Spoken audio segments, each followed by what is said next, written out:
샬롬, 유선생의 구속사 천국열차, 유도순 목사님의 신구약 성경 파노라마를 낭독하는 시간입니다. 지금은 갈라디아서 파노라마 3장 1절에서 14절의 두 번째 시간, 둘째 단은 6절에서 9절, 믿음으로 의롭다 함. 요절은 6절. 아브라함이 하나님을 믿음에 이것을 그에게 의로 정하셨다 함과 같으니라. 1절에서 5절까지 해서 성령을 주시고 받은 중생이 듣고 믿음으로 된 것임을 역설한 바울은 다시 칭의로 돌아가 죄인이 하나님 앞에 의롭다함을 얻는 것이 율법의 행위에서가 아니라 듣고 믿음으로 됨을 믿음의 조상 아브라함을 들어서 논증합니다. 1. 아브라함이 하나님을 믿음에 이것을 그에게 의로 정하셨다 함과 같으니라 합니다. 6절. 아브라함도 믿음으로 의롭다함을 얻었다는 말씀입니다. 기억. 이는 창세기 15장 6절의 인용인데 니은 하나님은 아브라함을 이끌고 밖으로 나가 하늘을 우러러 뭇 별을 셀 수 있나 보라 하시면서 너의 자손이 이와 같으리라 하고 약속하셨습니다. 창세기 15장 5절. 이 약속이 1차적으로는 육적 이스라엘을 통하여 성취되었습니다만 궁극적으로는 아브라함의 자손으로 오실 그리스도를 통하여 성취될 언약이었던 것입니다. 그러므로 아브라함에게 세워지신 언약은 복음이었던 것입니다. 8절. 디귿. 아브라함이 하나님을 믿음에 한 것은 하나님께서 세워주신 이 언약의 말씀을 믿었다는 뜻입니다. 하나님은 이것을 그의 의로 여기셨다고 말씀합니다. 다시 강조합니다만 여기 결정적으로 중요한 요점이 대두됩니다. 죄인이 하나님 앞에 나아가기 위해서 해결해야 할 긴급한 문제는 신구약 성도들을 막론하고 기억, 의롭다 하며 의롭다함을 얻는 길은 신구약 시대를 막론하고 니은 오직 한 길, 예수 그리스도를 통해서 뿐이라는 점입니다. 만일 다른 방도가 있다면 하나님께서는 그 길을 취하셨지 자기 아들을 아브라함의 자손으로 보내시어 십자가에 내어주시는 방도를 취하시지는 않았을 것입니다. 그러므로 다른 길이 있다고 주장한다면 그리스도의 죽으심을 헛된 죽음으로 2장 21절 만드는 결과를 낳게 되는 것입니다. 그렇다고 믿음 자체가 우리에게 의롭다 함을 주는 것도 아니라는 점입니다. 의롭다 함을 가능케 함은 오직 예수 그리스도의 죽으시고 다시 사심에만 있음을 놓치지 말아야만 합니다. 믿음이란 이를 받는 통로에 불과한 것입니다. 성경은 말씀합니다. 예수는 우리 범죄함을 위하여 내어줌이 되고 또한 우리를 의롭다 하심을 위하여 살아나셨느니라. 로마서 4장 25절. 3. 이를 알았다면 확신을 가지고 이렇게 말할 수가 있는 것입니다. 구약의 성도들도 오직 예수 그리스도를 믿고 의롭다함을 얻었노라. 기억. 그러므로 성경은 아브라함에게 복음을 전했다고 말씀하는 것입니다. 8절 중반절. 주님께서도 니은 너희 조상 아브라함은 나의 때 볼 것을 즐거워하다가 보고 기뻐하였느니라 하고 말씀하셨습니다. 요한복음 8장 56절. 구약시대의 구원의 방도는 다른 길이 있었던 것이 아닙니다. 신구약을 막론하고 오직 예수 그리스도를 믿음으로 의롭다함을 얻는다는 구원의 길은 오직 하나임을 명심해야만 합니다.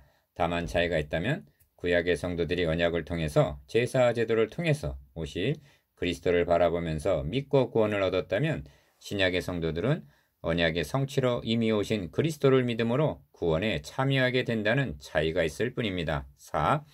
아브라함에게 복음을 전했다고 말씀했는데 그렇다면 그에게 전한 복음의 핵심이 무엇인가를 다시 한번 확인할 필요가 있습니다. 기억. 또 하나님이 이방을 믿음으로 말미암아 의로 정하실 것을 성경이 미리 알고 먼저 아브라함에게 복음을 전하되 하고 8절 상반절 의롭다함이 있음을 말씀합니다. 신구약을 막론하고 칭의 교리란 사화를 좌우하는 결정적인 복음 진리의 핵심임을 확인하게 되는 것입니다. 왜냐하면 의롭다함을 얻지 못하면 의로우신 하나님 앞에 나아갈 수가 없으며 인간의 행위로는 그의 앞에 의롭다함을 얻을 육체가 없기 때문입니다. 너무나 당연한 진리를 이처럼 되풀이하여 강조하지 않을 수 없는 오늘의 실정이 안타깝기만 합니다. 5. 본단은 6절에서 9절까지 4절 속에는 믿음이란 말이 5번이나 등장합니다. 기억. 이는 조상 아브라함도 믿음으로 의롭다함을 얻었다면 의롭다함을 얻는 길은 오직 듣고 믿음에 있음을 강조하기 위해서인 것입니다. 니은 뒤에 가서 보게 될 것입니다만 아브라함이 의롭다함을 얻은 것은 율법을 주시기 이전에 17절 이루어진 일임을 지적합니다. 디귿. 또한 아브라함이 의롭다함을 얻은 것은 할례 받기 이전이었다고 성경은 말씀합니다. 로마서 4장 10절. 이는 할례를 받고 율법을 지켜야 구원을 얻는다는 주장이 거짓임을 드러내는 증거입니다. 그러므로 믿음으로 말미암은 자는 믿음이 있는 아브라함과 함께 복을 받느니라 하십니다. 9절. 그렇다면 구원을 율법의 행위로 얻으려 하는 자는 어떻게 되는가? 셋째 단원 10절에서 14절 3장 저주의 길과 축복의 길. 무릇 율법 행위에 속한 자들은 저주 아래 있나니 기록된 바 누구든지 율법책에 기록된 대로 온갖 일을 항상 행하지 아니하는 자는 저주 아래 있는 자라 하였음이라. 10절. 1. 본 단원의 핵심적인 단어는 저주입니다. 저주 아래 있다는 말이 5절 속에 5번이나 강조되어 있습니다. 도표에 표시된 대로 9절과 10절을 대조해 보십시오. 9절에서는 복을 받느니라 말씀하고 10절에서는 저주 아래 있나니 하고 정반대로 말씀하고 있습니다. 그렇다면 복을 받는 자와 저주 아래 있는 자가 어떻게 갈리게 되는가? 2. 본문에는 2가지 길이 제시되어 있습니다. 기억, 의인이 믿음으로 살리라 하고 11절 믿음으로 사는 길과 니은 이를 행하는 자는 그 가운데서 살리라 하고 12절 행함으로 사는 길이 그것입니다. 믿음으로 살리라는 말씀은 하박국 2장 4절의 인용이고 이를 행하는 자는 살리라는 말씀은 레위기 18장 5절의 인용으로 모두 다 성경이 제시한 길입니다. 3. 그런데 바울은 그 중에서 기억, 행함으로 살리라는 길, 즉 율법 행위에 속한 자들은 저주 아래 있나니 합니다. 10절 상반절. 왜냐하면 성경에 기록되기를 누구든지 율법책에 기록된 대로 온갖 일을 항상 행하지 아니하는 자는 저주 아래 있는 자라 하였음이라 합니다. 10절 하반절. 니은 이는 신명기 27장 26절의 인용인데 이 율법의 모든 말씀을 실행치 아니하는 자는 저주를 받을 것이라 할 것이요 모든 백성은 아멘 할지니라 하고 말씀합니다. 4. 그런데 또 하나님 앞에서 아무나 율법으로 말미암아 의롭게 되지 못할 것이 분명하니 합니다. 11절 상반절. 다시 강조합니다만 사람 앞에서가 아닙니다. 하나님 앞에서 율법의 행위로 의롭담을 얻을 사람은 단 한 사람도 없다는 것입니다. 그렇다면 율법 행위에 속한 자들은 저주 아래 있나니 하는 것이 분명해지는 것입니다. 5. 로마서 3장에는 3가지 아래라는 말씀이 있습니다. 이는 의미심장한 말씀입니다. 기억, 율법 아래 있는 자들이 있습니다. 로마서 3장 19절 상반절. 이는 하나님께서 율법을 통해서 율법 아래 그들을 보신다는 뜻입니다. 그러면 어떻게 되겠습니까? 니은 다 죄 아래 있다고 말씀합니다. 9절. 그러면 죄 아래 있는 자는 어떻게 됩니까? 디귿 하나님의 심판 아래에 있다고 말씀합니다. 19절 하반절. 이것이 율법 행위에 속한 자들은 저주 아래 있나니라는 말씀이 의미하는 바입니다. 유대인들뿐만이 아니라 온 인류는 이 3가지 아래에 놓여 있었던 것입니다. 6. 그런 절망적인 상태에 놓여 있던 자들에게 죄가 너희를 주관치 못하리니 이는 너희가 율법 아래 법 아래 있지 아니하고 은혜 아래 있음이니라 하고 로마서 6장 14절 은혜 아래 십자가 아래에 있게 해 주신 것입니다. 이제는 율법 외에 하나님의 한 의가 나타났다는 기쁜 소식이 들려온 것입니다. 로마서 3장 21절 복음에는 하나님의 의가 나타나서 믿음으로 믿음에 이르게 하나니 기록된 바 오직 의는 믿음으로 말미암아 살리라 함과 같으니라 하고 말씀하십니다. 로마서 1장 17절 이것이 어떻게 가능하여졌는가? 7. 그리스도께서 우리를 위하여 저주를 받은 바 되사합니다. 13절 상반절. 주님이 저주를 받으셨다는 뜻은 첫 절에서 기억, 예수 그리스도께서 십자가에 못 박히신 것이 너희 눈앞에 밝히 보이거늘 라고 한 십자가의 달리심을 의미합니다. 지금은 십자가를 자랑스럽게 목에 걸고 다닙니다만 초대교회 당시는 십자가 복음이 미련한 것, 거치는 것일 뿐만이 아니라 고린도전서 1장 23절 부끄러운 것이었을 것입니다. 로마서 1장 16절 왜냐하면 십자가는 사형 형틀이었기 때문입니다. 니은 뿐만 아니라 성경은 나무에 달린 자는 하나님께 저주를 받았음이니라 하고 13절 하반절 신명기 21장 23절 말씀하고 있는 것입니다. 이는 죽을 자를 범해 처형을 당한 자의 시체를 나무에 달아 모든 자 앞에 경고로 삼았기 때문입니다. 그리스도를 배척한 자들은 주님을 십자가 나무에 못 박아 죽인 후에 하나님께 저주를 받아 죽었다고 말했음이 분명합니다. 우리 대신 저주를 받으신 그리스도 1.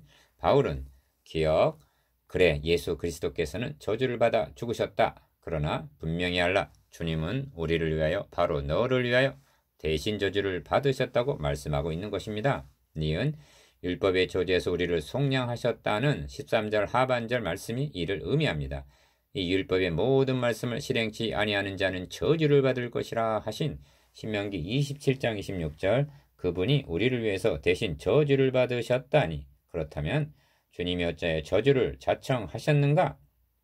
이 14절은 이는 하고 시작이 되는데 그 이유를 말씀해주고 있는 것입니다.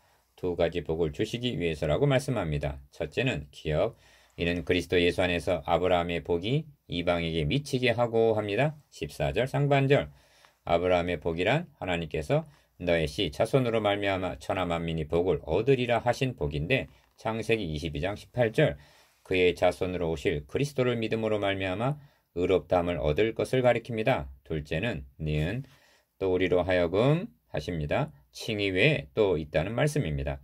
믿음으로 말미암아 성령의 약속을 받게 하려 함이니라 하십니다. 14절 그 복은 성령을 받음 즉 중생을 의미합니다. 칭의와 중생이 예수 그리스도를 믿는 자들에게 주어지는 두 가지 복인 것입니다.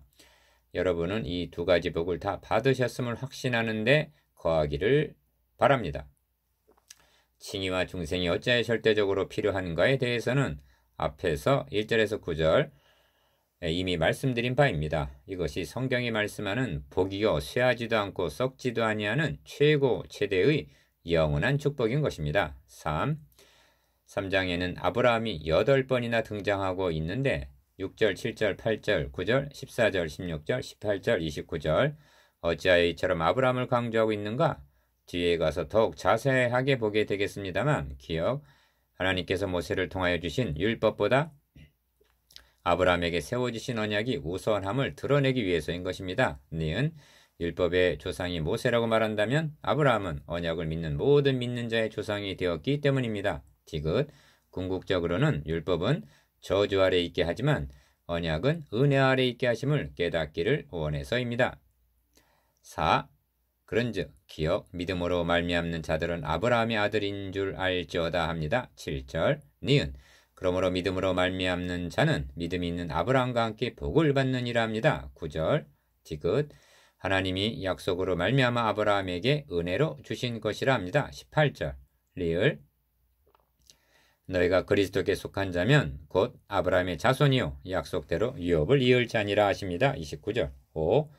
14절 안에는 중요한 뜻을 함축하고 있는 단어가 몇 개 등장합니다. 기억 그리스도 예수 안에서라고 말씀합니다. 14절 상반절 그리스도 예수 안에서란 바울 신학의 핵심 중 하나인데 그리스도께서 우리를 위하여 대신하여 저주를 받으셨을 때 13절 상반절 저주를 받으신 그리스도 예수 안에는 우리가 있었다는 연합교리를 나타내는 묘사가 그리스도 예수 안에서라는 말씀인 것입니다. 니은 믿음으로 말미암아라고 말씀합니다. 이는 전적으로 믿음으로 받는 은혜요 선물이라는 말씀입니다. 6. 또한 복이 이방인에게 미치게 하고 합니다. 14절 중반절 이것이 중요한데 기억 성경은 궁극적으로 하나님의 약속의 말씀입니다. 니은 이 약속의 말씀을 전해줍니다.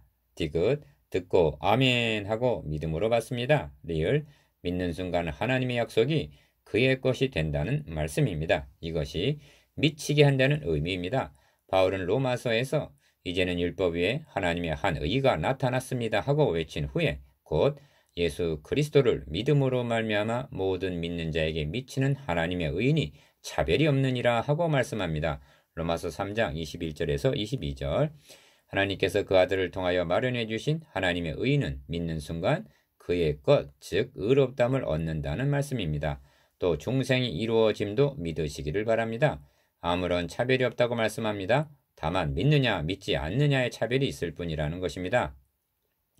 이를 알았다면 설교자는 인간의 책임보다 교훈보다 먼저 그리고 더 많이 하나님의 약속의 말씀을 하나님이 해주시는 약속의 말씀을 전해 주어야만 합니다. 그리하여 성도들에게 은혜가 미치게 해 주어야만 하는 것입니다. 은혜를 받기만 한다면 행함은 수반이 되는 것입니다. 7. 그러므로 14절은 이제까지 1절에서 14절까지의 작은 결론이라 할 수가 있습니다.